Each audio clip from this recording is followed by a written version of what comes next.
ఒక ముఖ్యమంత్రి ఏదైనా వరద వచ్చింది లేకపోతే సైక్లోన్ వచ్చింది అటువంటి సమయంలో ఒక రోజు ఉంటారు, ఏరియల్ సర్వే చేసుకుంటారు, పర్యవేక్షించుకుంటారు, ఎవరైనా వెళ్ళిపోతారు. కానీ చంద్రబాబు నాయుడు గారు సీఎంగా ఆయనకున్న బాధ్యత ఒక ఎత్తు అయితే, ఎవరైతే 5 రోజుల కింద 6 రోజులుగా కూడా నీటిలోనే మగ్గిపోయిన వాళ్ళ ఫ్యామిలీ తాలూకా మెంటల్ స్టేటస్ ఎలా ఉంటుంది అని ఆలోచించే వ్యక్తిగా ఒక హ్యుమానిటీ యాంగిల్ మీద ఆలోచించి వాళ్ళకి అన్ని రకాలుగాను భరోసా కల్పించాలని ఒకే ఒక ఉద్దేశంతో వాళ్ళకి ఫుడ్ దగ్గర నుంచి ఎలక్ట్రిసిటీ దగ్గర నుంచి అవన్నీ కూడా రీస్టోర్ అయినంత వరకు మళ్ళా తిరిగి విజయవాడ ప్రజలందరూ తమ తమ పనుల్లోని నిమగ్నం అయ్యేటంత వరకు కూడా నేను ఇక్కడి నుంచే నేను అడ్మినిస్ట్రేషన్ చేస్తాను అని చెప్పడం ఒక ఎత్తు. పండగలను కూడా పక్కన పెట్టి ఫ్యామిలీని కూడా పక్కన పెట్టి ఈ రోజు గత 8-9 రోజులుగా ఆయన ఇక్కడే మనం ఉండటం కూడా మనందరం కూడా గమనించాలి.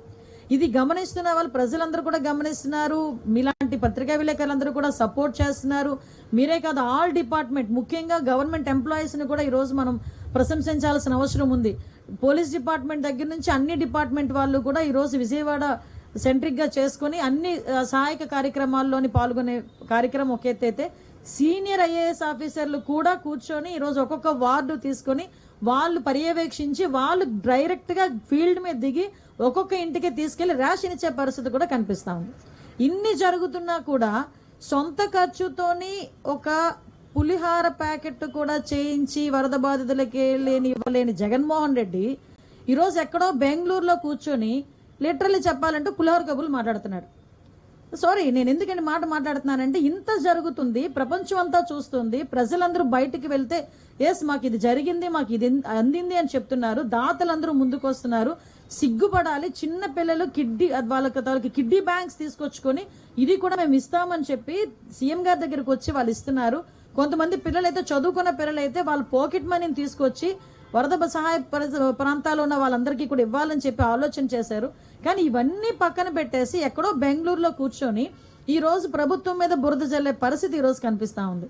అరే ఎక్కడో బెంగళూరులో కూర్చోవడం అన్నది కూడా కాకతాళీయమే. ఎందుకంటే ఈయనకి నిజంగా పాస్పోర్ట్ ఇచ్చుంటే ఈ టైంకి లండన్ లో కూర్చునేవాడు. ఈ టైంకి లండన్ లో కూర్చోవలసిన మనిషి పాస్పోర్ట్ అవ్వలేదు కాబట్టి బెంగళూరులోకి వెళ్ళి కూర్చొని అక్కడి నుంచి విమర్శలు చేయడం, ట్వీట్లు పెట్టడం. అరే నువ్వు 2 రోజుల అంటే మహా అయితే ఈ 9 రోజుల వరద ఉన్న ఈ విజయవాడ సిటీలో 20 నిమిషాలు గడిపాడు జగన్మోహన్ రెడ్డి కరెక్ట్ గా చూసుకుంటే. ఒక రోజు ఒక 10 నిమిషాలు, ఇంకొక రోజు ఒక 10 నిమిషాలు.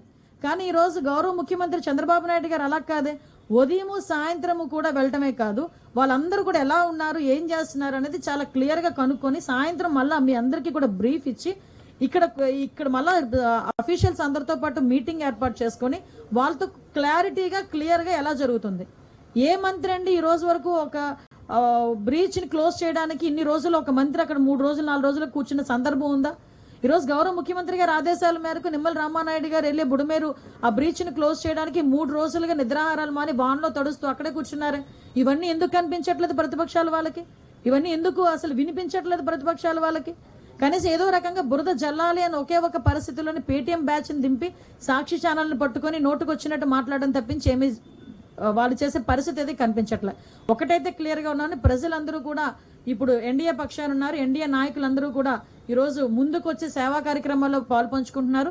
రేపటి నుంచి కూడా ఎన్యూమరేషన్ కూడా స్టార్ట్ అవుతుంది. ఎన్యూమరేషన్ లో కూడా ప్రజలందరూ కూడా సహకరించాల్సిందిగా ప్రజలందరికీ కూడా నేను కోరుకుంటున్నా. ఎన్యూమరేషన్ స్టార్ట్ అయిన తర్వాత వాళ్ళకి ఎలాగ రిలీఫ్ ఇవ్వాలనేది కూడా ఆలోచన చేసుకుని రిలీఫ్ కూడా ఇస్తాం.